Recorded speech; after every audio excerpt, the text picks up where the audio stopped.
ஓம் முருகா, என் அன்பு பிள்ளையே, எவ்வளவு நேரம்தான் நீ என்னை காக்க வைப்பாய்? நேற்றிலிருந்து உன்னிடம் ஒரு நல்ல விஷயம் சொல்ல உன் அப்பன் முருகன் நான் காத்து கொண்டு இருக்கின்றேன். முக்கியமான விஷயம் ஒன்று வந்து உள்ளது பிள்ளையே. நீண்ட நேரமாக உன்னிடம் ஒரு முக்கிய விஷயத்தை கூறவே அப்பா நான் இங்கு கால் வலிக்க காத்து கொண்டு இருக்கின்றேன்.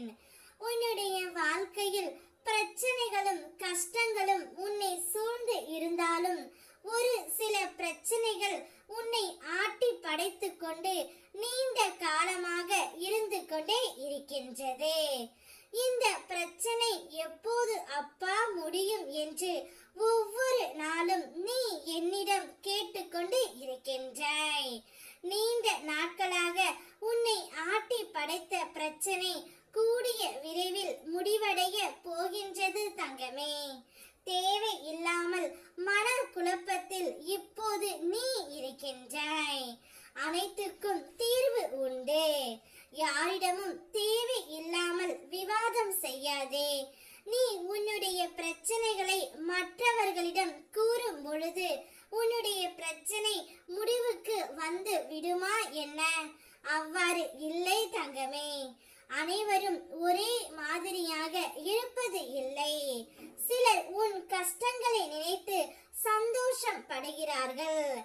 ஆறுதல் என்ற பெயரில் உன்னுடைய ரகசியங்களை தெரிந்து கொள்ளும் உலகம்தான் இது. எனவே யாரை நம்பியும் உன் கஷ்டம் பிரச்சனை சொல்லி நீ அழுகாதே. என்னிடம் கூறு தங்கமே. என்னிடம் மட்டும் மனம் விட்டு பேசு. மற்ற சமயத்தில் மௌனமாக இரு. எவ்வளவு பெரிய பிரச்சனை, நான் நம்பும் அப்பா முருகன் என்னை காப்பாற்றுவார் என்ற நம்பிக்கையுடன் அனைத்தையும் கடந்து செல். நிரந்தரமான இன்பமும் இல்லை, நிரந்தரமான துன்பமும் இல்லை தங்கமே. அதனால் எப்போதும் சிரித்த முகத்துடன் இருக்க பழகு. எல்லாம் மாறும், விரைவில் மாறும். இந்த முருகன் அப்பாவின் ஆசீர்வாதத்தால் உன் வாழ்க்கையில் ஒரு அதிசயமிக்க நிகழ்வு நடக்க போகின்றது. உன் வாழ்க்கை அழகாகும். வாழ்க்கை வண்ண மலர்களால் பூந்தோட்டமாய் குலுங்க போகின்றது. அதை எதிர்கொள்ள தயாராக இரு தங்கமே. உனக்கு பின் இருப்பது நான் என்பதை மட்டும் நீ மறந்து விடாதே.